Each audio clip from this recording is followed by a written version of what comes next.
Hi, everyone. I am Stacy Todman. I am the founder and CEO of Rice Collaborative. I love seeing the amount of people who have registered for this event. This is obviously a topic that so many people care about today. We have close to 200 RSVPs for the event, and it's just such an honor to be here with you ladies today. For those of you who have never heard of Rice Collaborative or are new to Rice Collaborative is a workspace for professional women. We are focused on helping women to succeed, and we do it in numerous ways through programming, through a workspace, and really through bringing together incredible women who are so supportive. And I'm just so touched day in, day out by what women are willing to do to help one another. And you all here today are a prime example of that. And so I can't wait to dive into this conversation because it's definitely something on my brain and so many others. And I'm excited. My partner in crime, Kate Wigman, is on with me. None of the cool things we do at Rice Collaborative would happen without my work wife, if you will. And I'm going to turn it over to her for a second. Awesome. Thank you so much, Stacy. Ladies, it's a pleasure to be with you today and everyone who's joining us. I was reflecting back just even on the early days of COVID hitting and the shelter-in-place orders. It was apparent to me very quickly how different my experience already was in those very early days for my husband. I'm a mother as well as a professional, and it was clear back in March and April. And unfortunately, it's still very much the same here today. And someone that we really started having that conversation with early was Alexandra Metzl.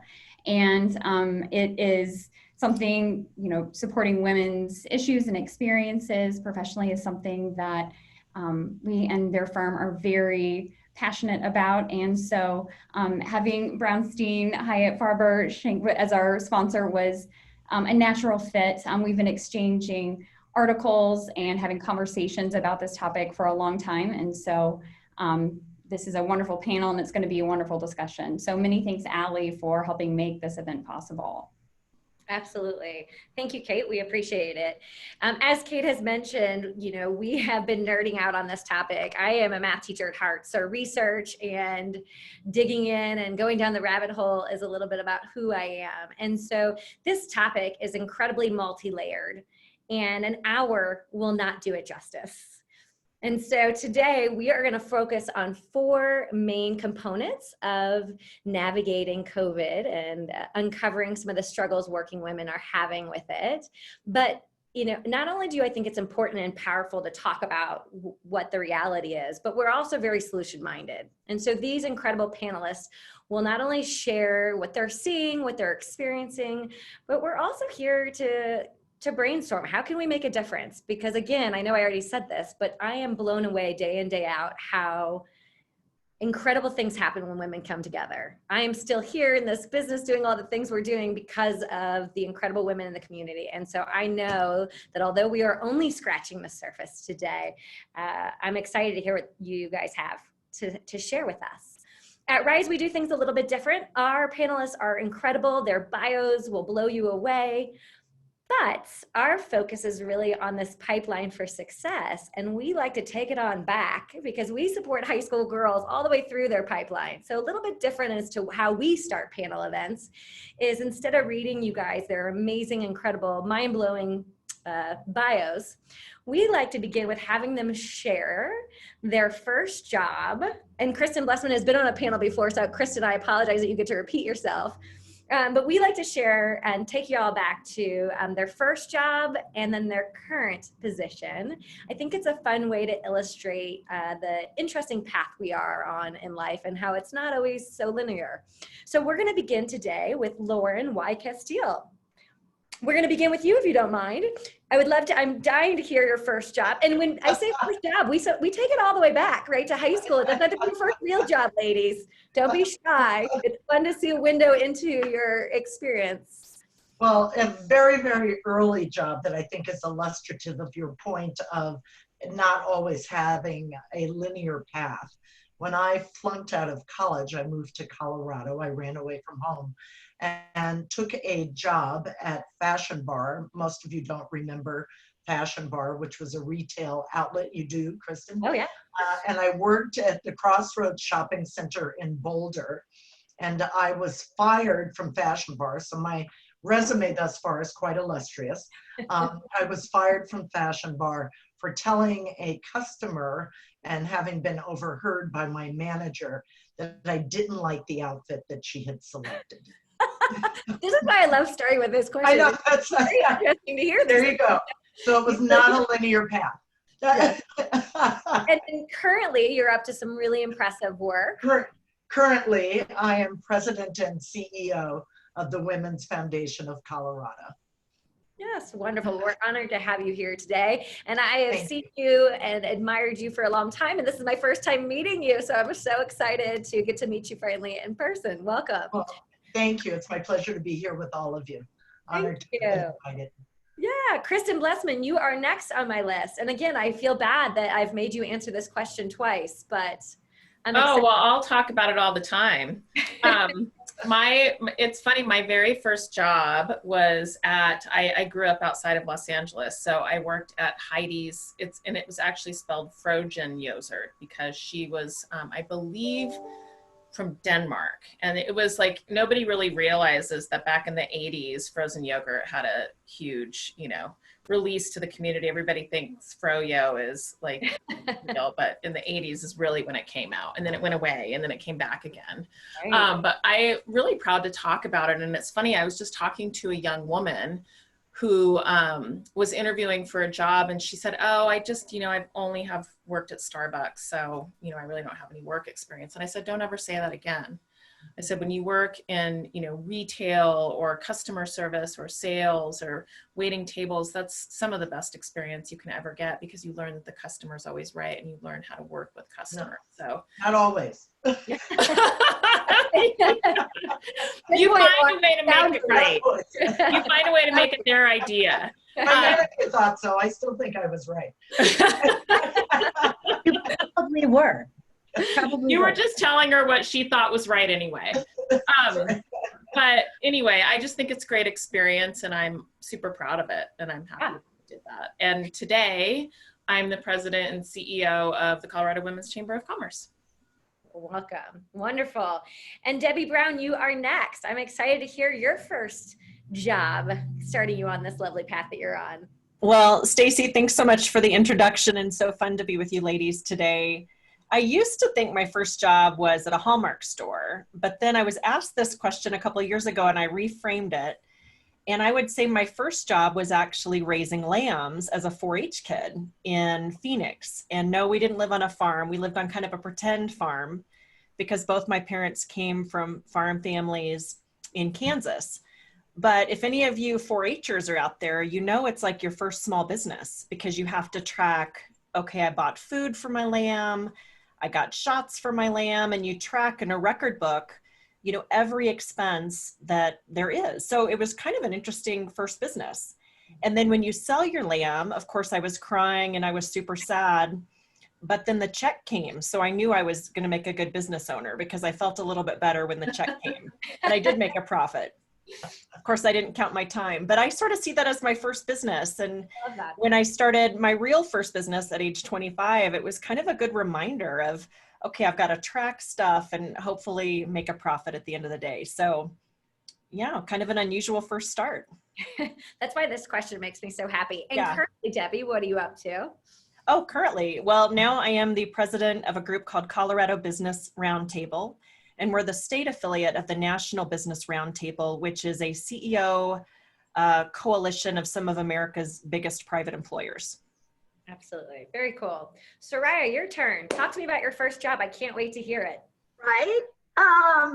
So my first job is kind of a combination of a little bit of Debbie's, a little bit of Lauren's, only because, so I grew up on a farm. I grew up on a farm in Malaysia. So I immigrated to the United States 20 years ago.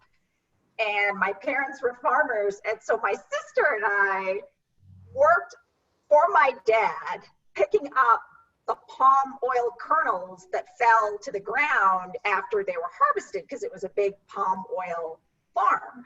So my sister and I would pick up these palm kernels that fell to the ground, put them in a basket, they get transported to the factory, et cetera, et cetera.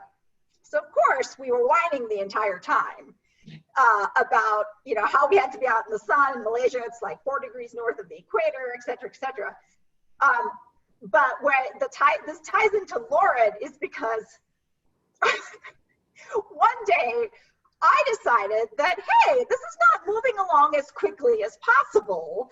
So I got into the tractor that the baskets were loaded on and thought that I would just kind of move it forward, so we could get to the next section of the farm, but hit it in reverse. And it went back into the factory and took out the front porch. And that was, I can't believe I got fired. I can't believe it. And here you are today doing what? And so fast forward 40 plus years, and here I am today. So I own my own fractional COO firm. I'm a fractional COO for small to mid-sized companies. Wonderful. Thank you. You guys have great stories. I know I already said that. I'm being a little repetitive. I apologize, but I'm just in awe of you all. Ali Metzl, the inspiration behind this event, the partner in crime chatting about this topic back and forth. I'd be texting her. It's embarrassing to admit this at like 10 o'clock at night. Ali, I found this article. What do you think? Then I would send an article back. To text her at 10 o'clock at night. Luckily, she never said that. No, I was reading the articles at 10 o'clock at night. No, it's an honor to be here and so impressed with everybody. My first job, so I grew up on the East Coast, and I always read all the fashion magazines, and I thought, God, it would be great to do marketing and communications for, I wanted to be the head of marketing for InStyle magazine when I was a teenager. That was what I wanted to do.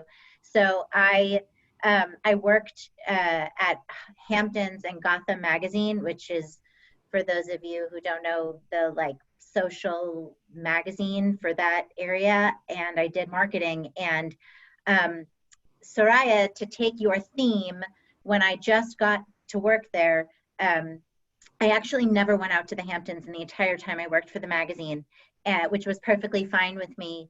But my boss at the time was run over, she's fine, by a privileged individual that backed her Mercedes SUV up across like a red velvet or rope line of people waiting. And that's when I knew that was not like the job for me, that the people I was going to meet were not the people that were going to inspire me in the same way that this panel does.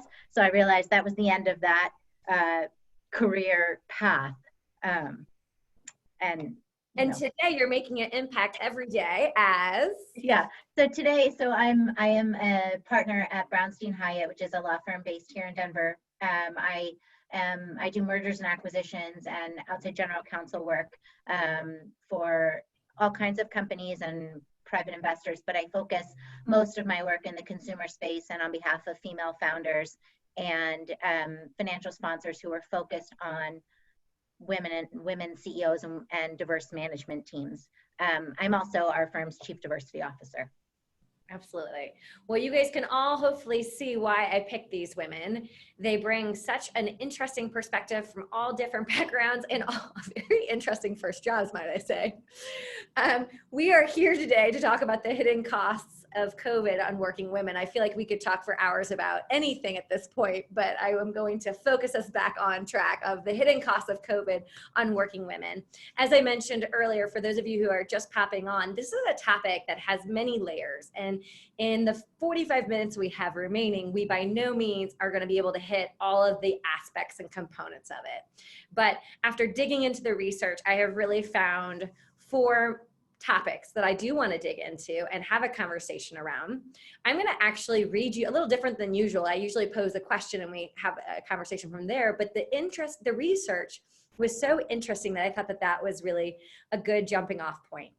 And so, like I said, I have 4 points. We're going to start with the first one. I'm going to share the research, and then we're going to popcorn around and share your experience about what you're seeing in regards to this. And after we do that, I'm going to hear your thoughts on potential solutions. So the first component that I want to talk about in terms of this economic crisis is that it has destroyed women's jobs more than men's because it's hitting economic sectors where women are overrepresented in the workforce, like accommodations, food, retail, and manufacturing. I thought that was a really interesting point to start with, is that, we know that COVID is challenging for so many, but when you really look at what sectors are taking the biggest hit, women as a whole are very overrepresented.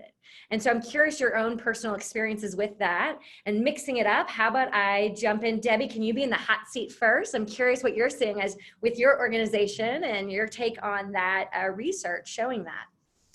Yeah, happy to weigh in. I think you're exactly right. And we sort of look at the sector's, big picture for Colorado Business Roundtable, and in particular, the sectors you named: hospitality, travel, tourism, so many sectors that have disproportionately higher number of women. Right. So it makes sense that if that sector is affected, women are going to be affected, so drastically.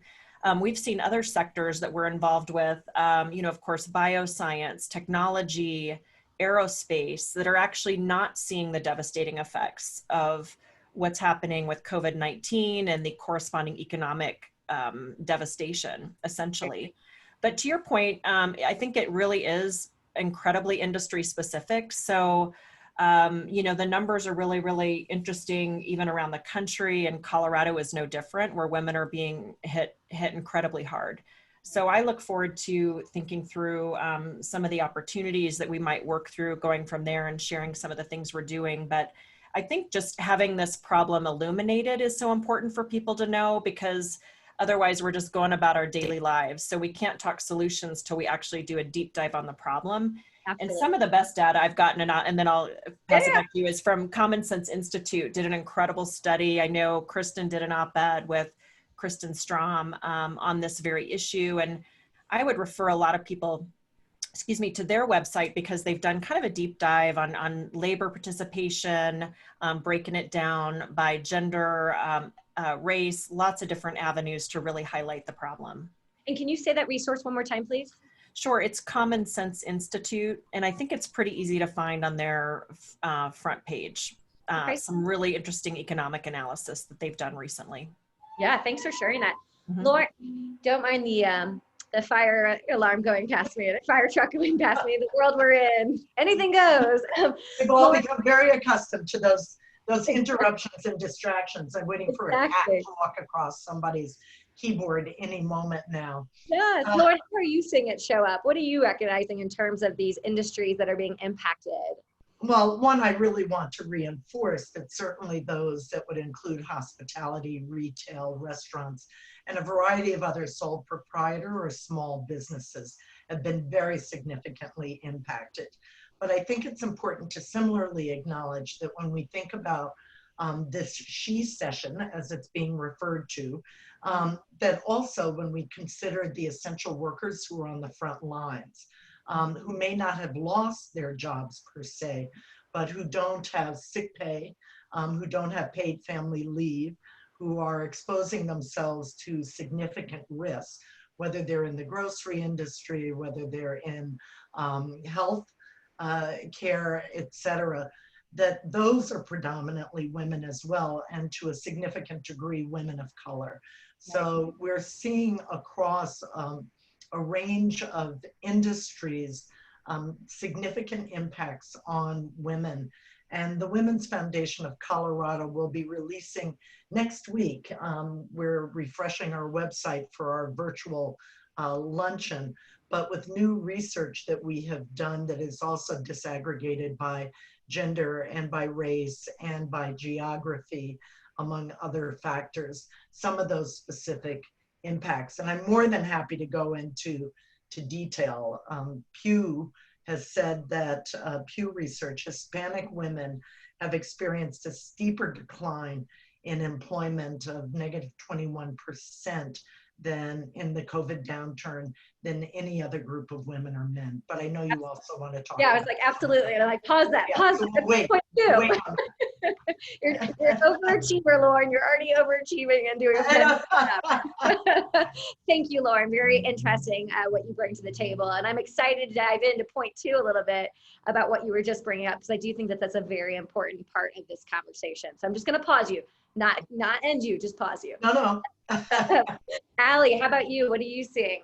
How is it showing up for the people around you? And what are your thoughts on this concept? Yeah, I want to build on what Lauren suggested around sole proprietors and women who were able to start their own businesses. And I'm sure Suraya has a view on this as well. I'm seeing it. I'm seeing a lot of women who, there was already a pre-existing funding gap for women, and particularly women of color, who were running their own businesses. And I think kind of the isolation and the multiplicity of hats that those women in particular have had to wear, and the difficulty that they've had when they're in sectors that were particularly hard hit, those women were already facing uphill challenges, and this has compounded that. So that has been what I've seen from kind of the legal and in the space that the industries that I work in the most, consumer, natural food, where there are a lot of female founders to begin with. It's been a particularly hard road for them, building on an already existing set of difficult conditions. Absolutely.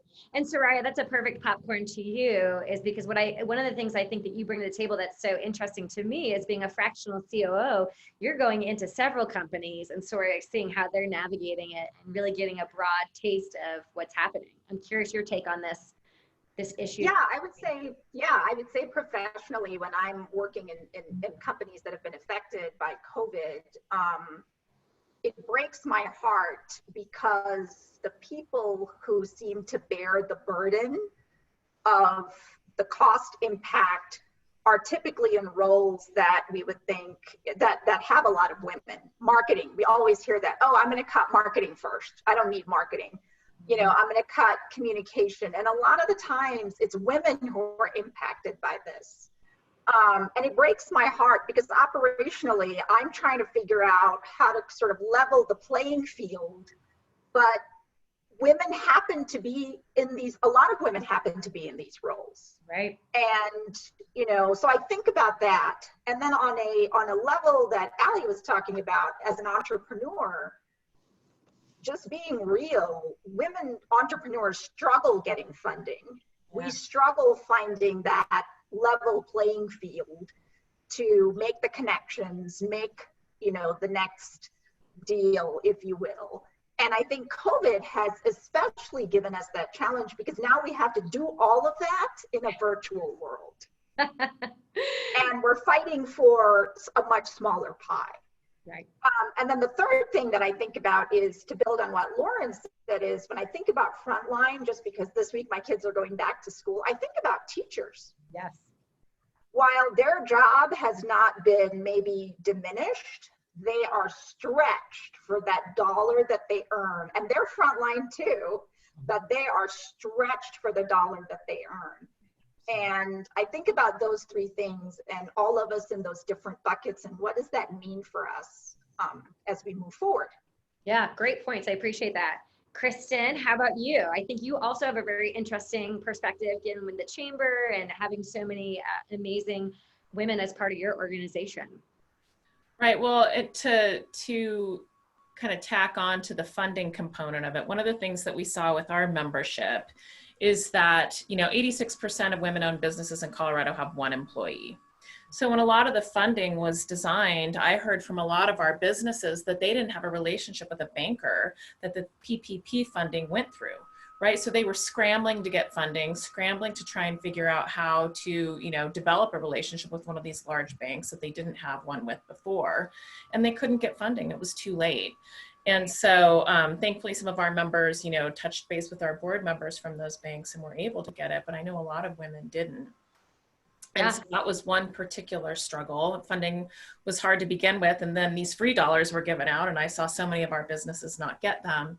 The other thing that was very puzzling, I think, to me and a lot of our members is the concept of opening back up the economy without a way to provide care for children.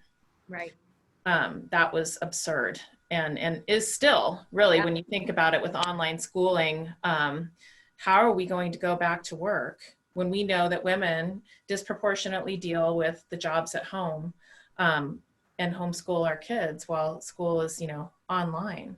Right. It's just, we all know that it's not going to work. And referencing the study that Debbie talked about, what we discovered is that, 188,000 women left the workforce versus 80,000 men, so double the rate, and 50% of women in their prime working years left the workforce. Yeah. So at the Women's Chamber, we look at that as devastating because our goal is to advance women in business, and we're going to lose a lot of ground already, right? And then the other hidden cost is that no one's talking about is that when you have a one income family, what does that do to consumer spending? Because we're losing that extra income and extra wage. That is an interesting point that I have not read much about yet. So Yeah. I appreciate you bringing that up. And I think we can kind of dive into that a little bit more, but I want to make sure that the teacher in me is watching the clock and wanting to make sure I get through these points. But I had not thought about that, Kristen. So you're really bringing up an interesting point. And we're going to come back around to the childcare point, because I do think childcare and online learning is so very important. But I want to make sure I get back on to the point that Lauren was bringing up. The second point that I found in the research that really stood out was that women of color make up a disproportionate share of workers in the industries that we just mentioned. Things like the food, retail, manufacturing. And the research is showing that not only are they losing their jobs, but returning to the workforce is harder for women of color, who frequently experience higher unemployment rates than their white counterparts. That was one of the things that the research showed. And I thought that it's important that we talk about that. And it's important that we talk about how it's hitting while we're all on the same ship. It's, we're all experiencing it differently. And so I apologize, Lauren, for cutting you off earlier. Oh, no. I was just teeing it up for you, that's all. Yeah, I do think it's important. So I appreciate you bringing it up. So you already started the conversation. How about we come back to you? Well, I also just want to reinforce all the points that have been made thus far, and certainly the question about childcare that we will come back to as well, and the loss of jobs and kind of the tensions that exist. It's like dominoes that continue to fall throughout the economy and throughout the society where we have interdependence. But if you think about the wage gap that already exists, so just 2 days ago, was Black Women's Equal Pay Day, some 280 days before Black women will make the same amount of money in 2020 that white men made in 2019. And soon we'll be coming up on Latina Equal Pay Day and Native American. So when you're starting from a place that already has one marginalized and at a distinct disadvantage, and that is inequitable and wrong, to begin with, then when one goes into crisis, just like kind of last hired, first fired, then again, that domino effect that begins to occur falls on the backs very often of women of color. And I think it's essential that now, interestingly enough, that the economy and the murder of George Floyd and the consciousness around racial equity issues are elevating at the same time. I think there's a profound opportunity for us. I'm looking at this panel of women, and I'm also looking at questions here in the chat or comments about labor exploitation. For example, payday loans, migrant workers who don't have protections. Ai-jen Poo's work with women who are caregivers and in the labor market. That we have an opportunity to change systems. We often use the word intersectionality, and that's where systems of sexism and racism collide or intersect with each other.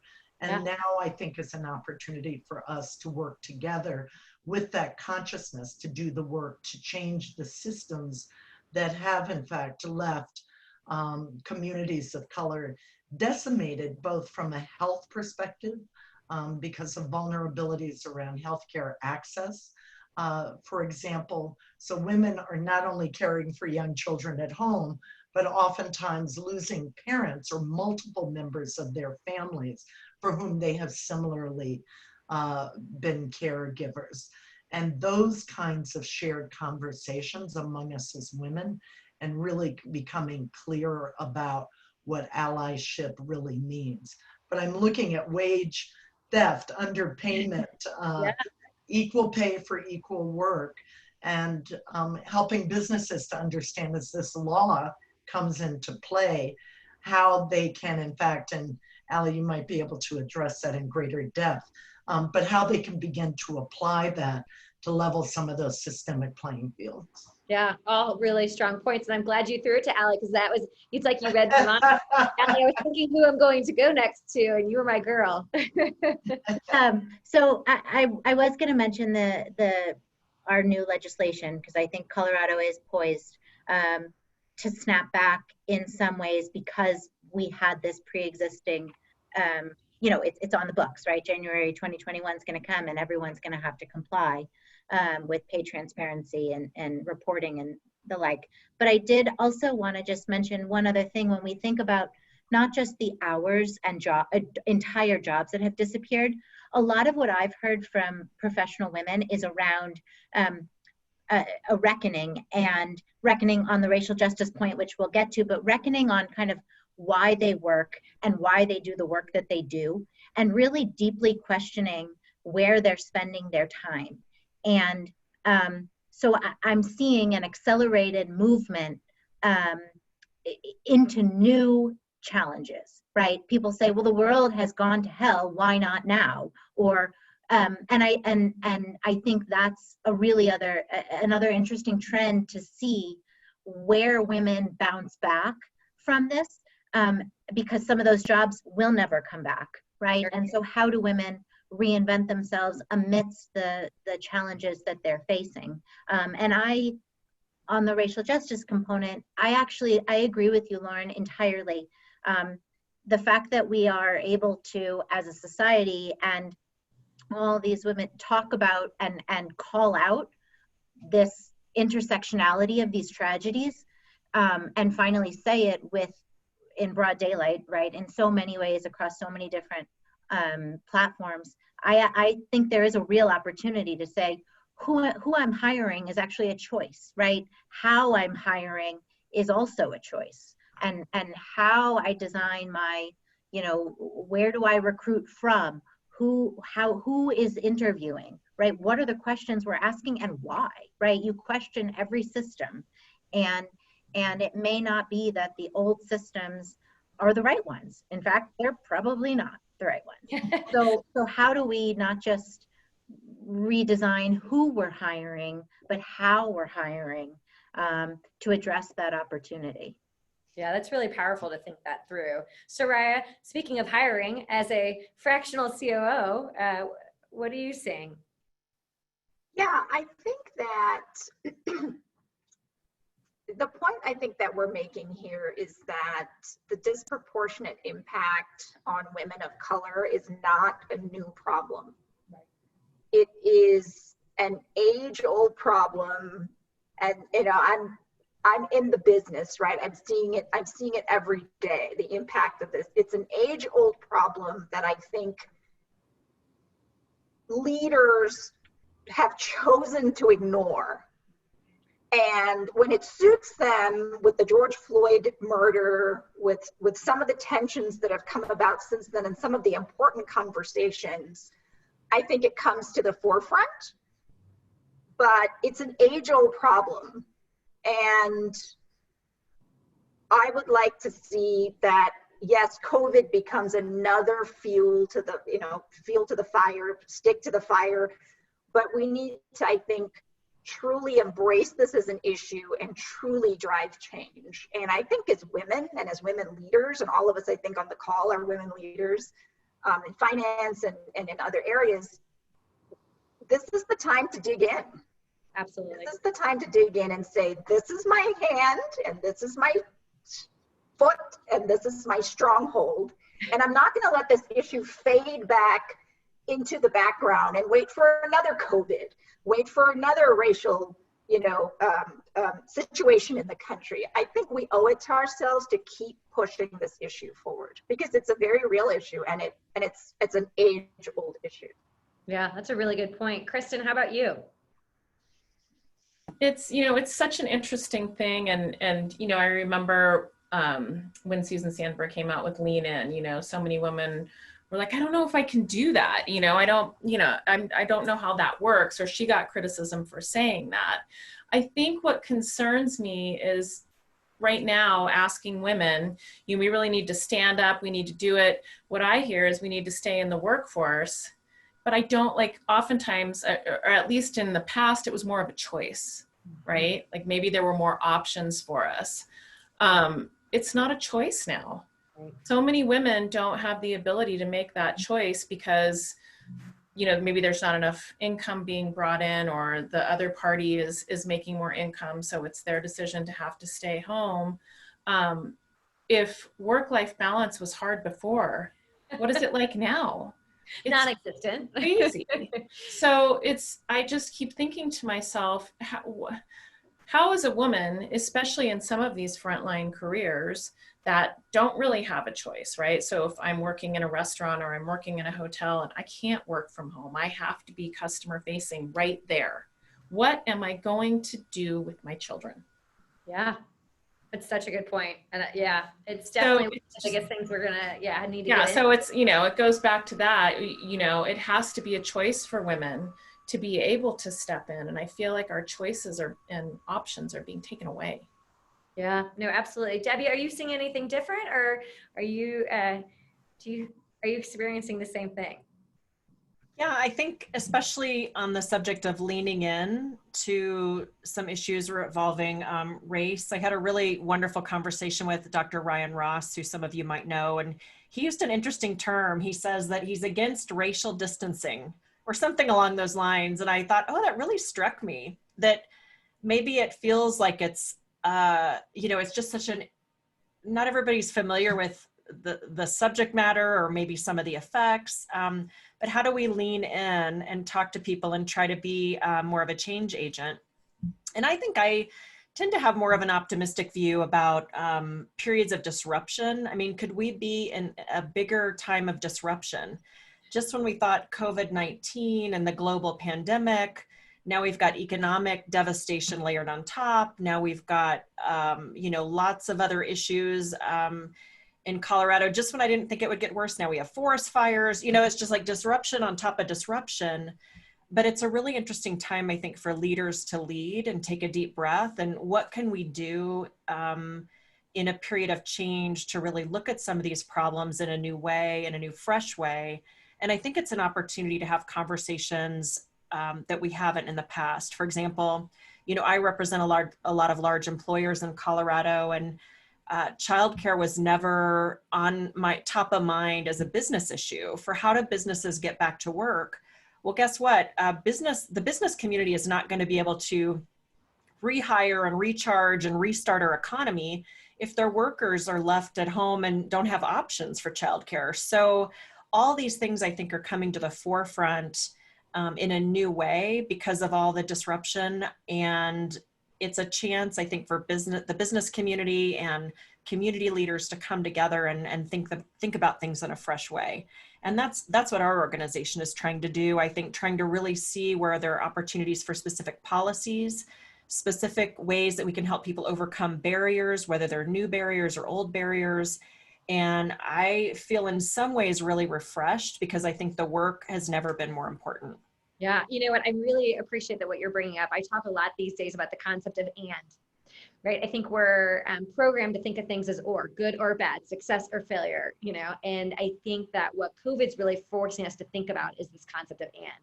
This is one of the hardest times for so many of us, and there's some really beautiful and wonderful things happening too. And how do we honor both sides of the coin? So I appreciate you bringing that up.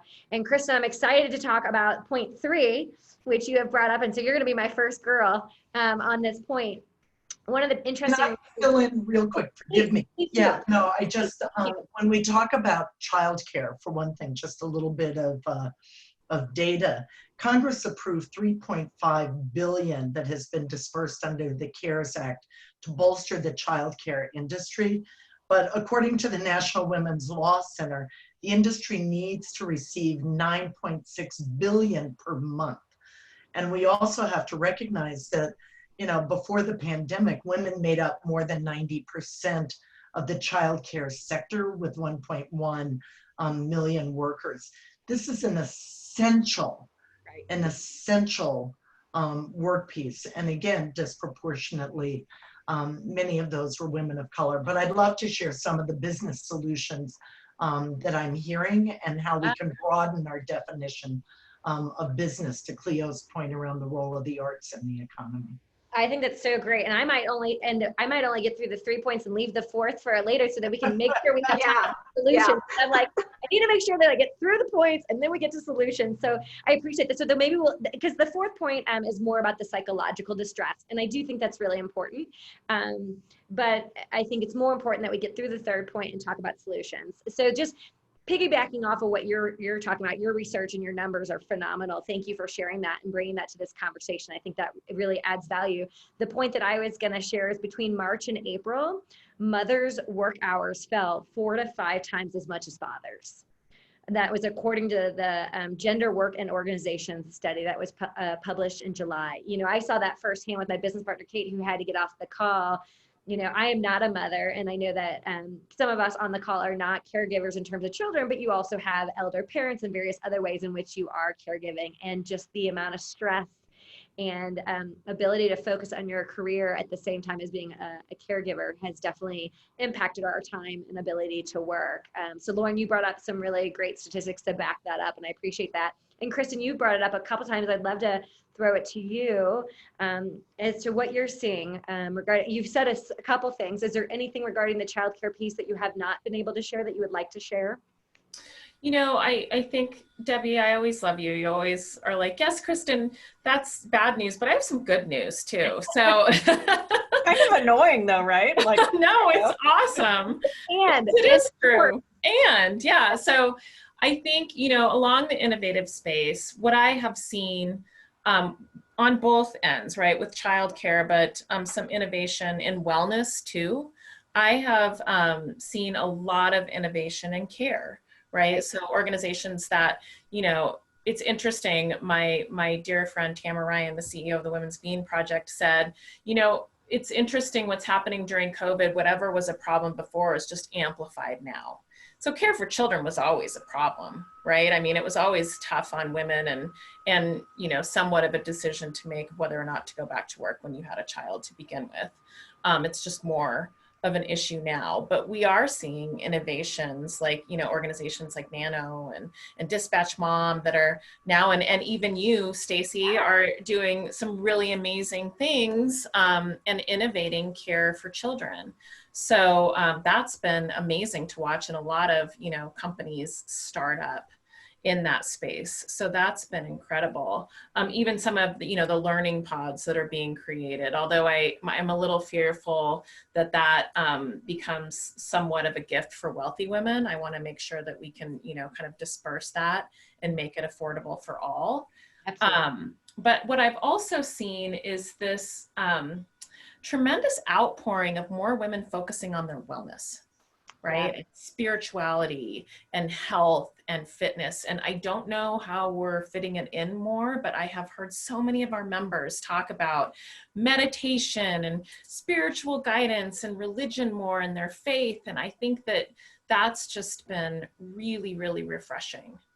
Absolutely. And I appreciate you talking about the innovation, but more importantly, that it's creating things that maybe have always been there and it's amplifying it. Because I find it comical. Thank you for bringing up in my business plan in 2015, I actually always had this idea of supporting high schoolers, both from a workspace perspective, but also from a tutoring coaching perspective, but my investors couldn't wrap their head around it. So I had to take it out. And so what I think is so interesting is that some of these ideas that people and companies have had, COVID is sort of bringing it back to the forefront. And they were probably good ideas to begin with. It just, the timing and the struggles weren't there. And so yes, we are excited at Rise to support working moms by providing both study halls and learning pods and all the things, but we are looking for scholarships. So if people can't afford them, we want to be there for them, because I think that's a really good point. Suraya, how about you? How are you seeing in the childcare and companies and how they're navigating this very important topic? You know, what's funny is I was just looking back through my LinkedIn, because who can remember things these days? You know, here today, gone tomorrow, basically. But right when there was all this talk about open the economy, back in late April, early May, I actually wrote an article that said the leading indicator for reopening the economy is going to be childcare. And I remember when I wrote the article, I got a lot of feedback that said, "What? That is dumb. That's not right. What are you talking about? Childcare? That is like school is out. It's May. That's like way down the road." And I was like, the leading indicator is childcare, because we cannot equitably open the economy without true childcare. Absolutely. And I raised the point of equity. So to Kristen's point, it's not just childcare and childcare for the wealthy, it's childcare for all the frontline women, the women of color, all the topics we've talked about. How do we equitably provide for them? It's then a process issue, and my operations brain is like, process, what's the process? If Stacy has to leave at 12 p.m. to go pick up her kids, what's the process? How do you pivot as a business and make that work for your business and for Stacy? And the last thing that I mentioned was, it's also a mindset issue. Yes. It is time, like we've all been saying, these are not new problems. Right. Women being left behind for funding, women bearing the brunt of, not being able to recover when their jobs are gone.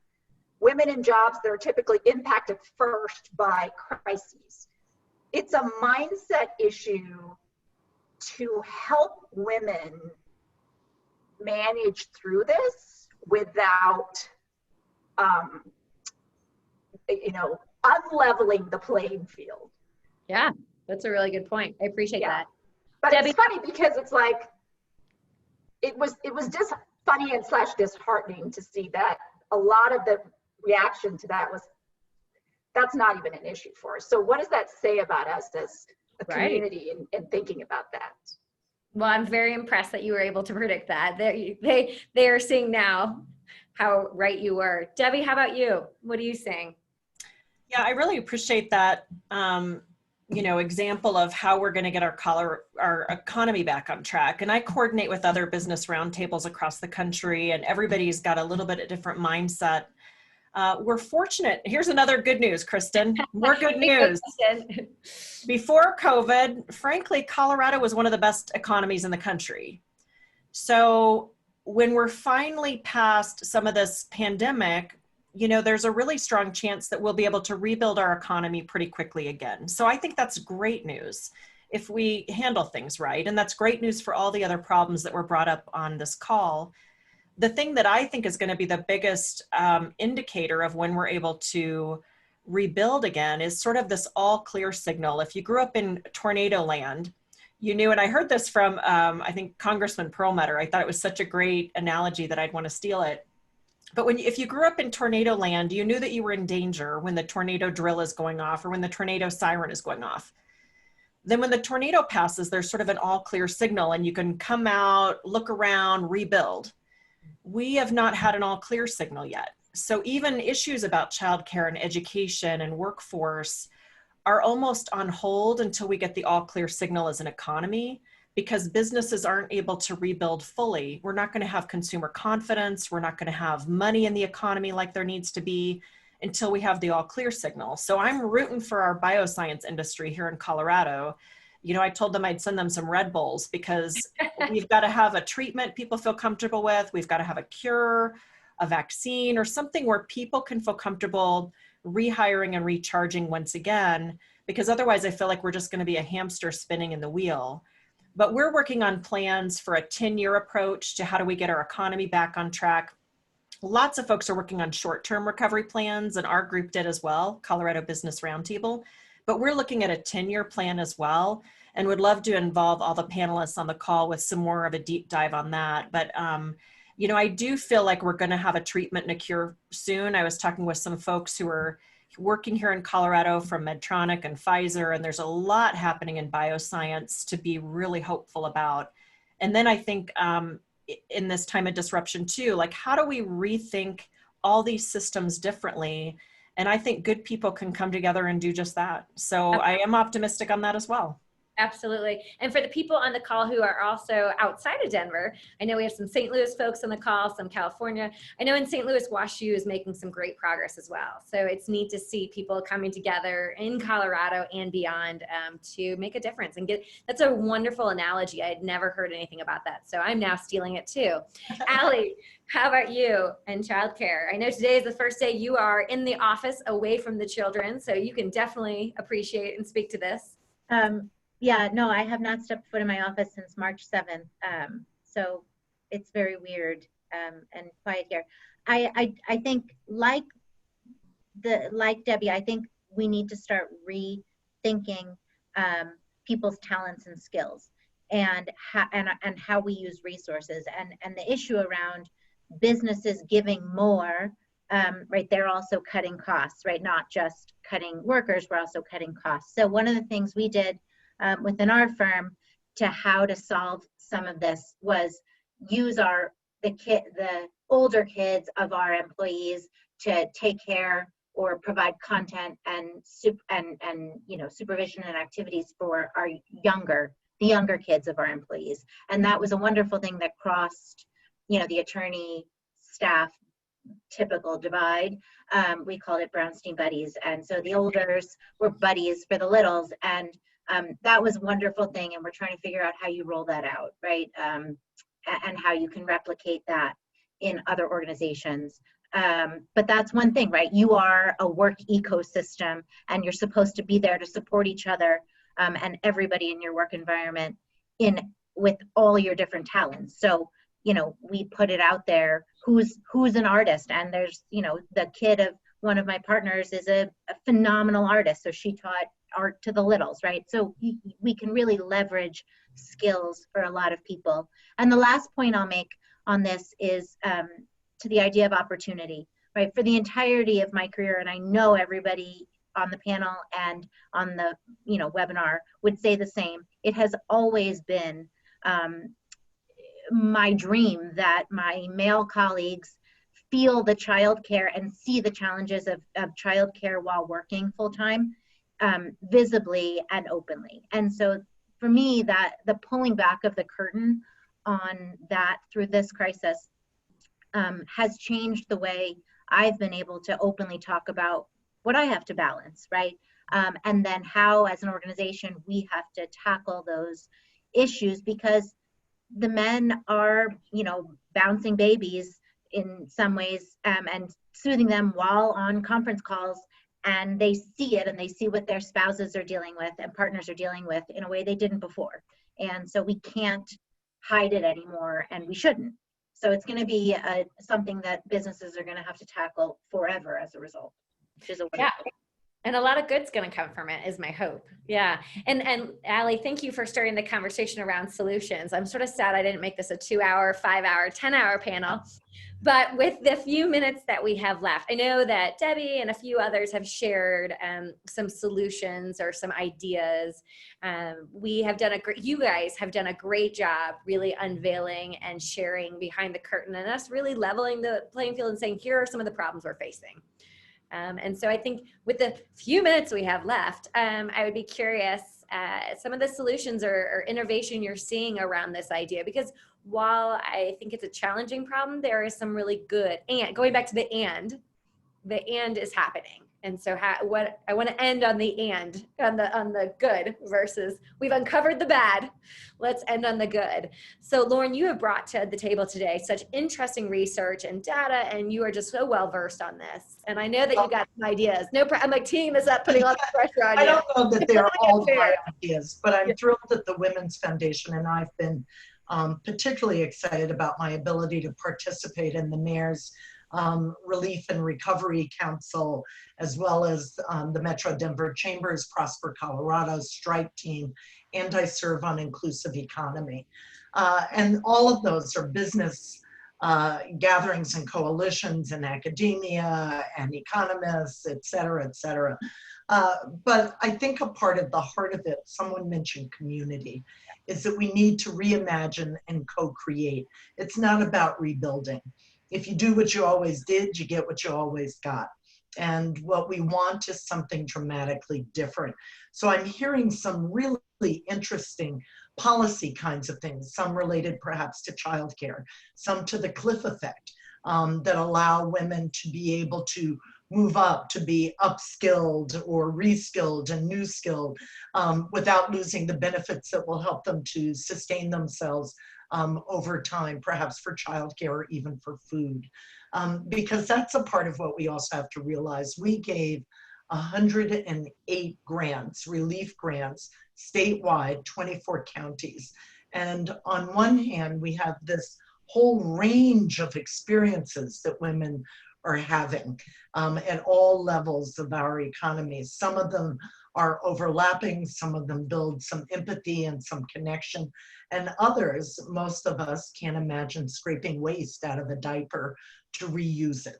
So there's so many levels that need to be addressed. So just getting the economy back to the way it was, when I hear in the inclusive economy, the kinds of conversations that we're going to be having with CEOs, and sometimes they're uncomfortable.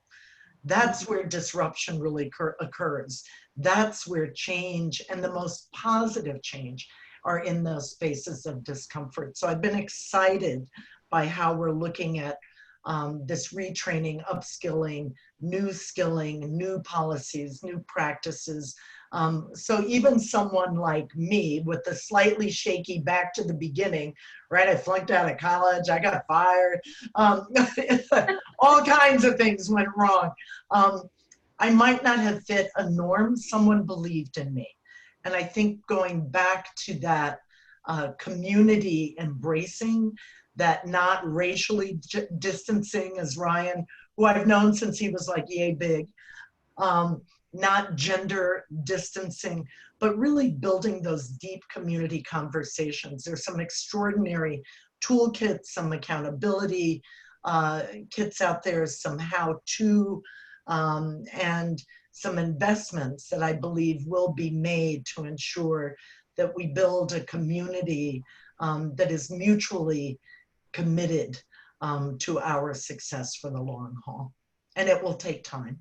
Yeah, well, I don't know if any of us can say it any better, and we have 3 minutes. So ladies, I hate to not give the others a chance to chime in, but I also want to honor people's time. And Lauren really shined a light in a beautiful way on all of this. There's a part of me that as you guys are talking, I'm like, this was part one. We need a part two. Like, I'm feeling like we need to have a part two. In the chat, you guys have all said wonderful things. I'm sad that I have not been able to read them. I know, Lauren, you've been able to read them a bit, or one of you had commented on them. If you all listening would enjoy a part two, I definitely need to hear that feedback. And of course, beg these women or other women to participate.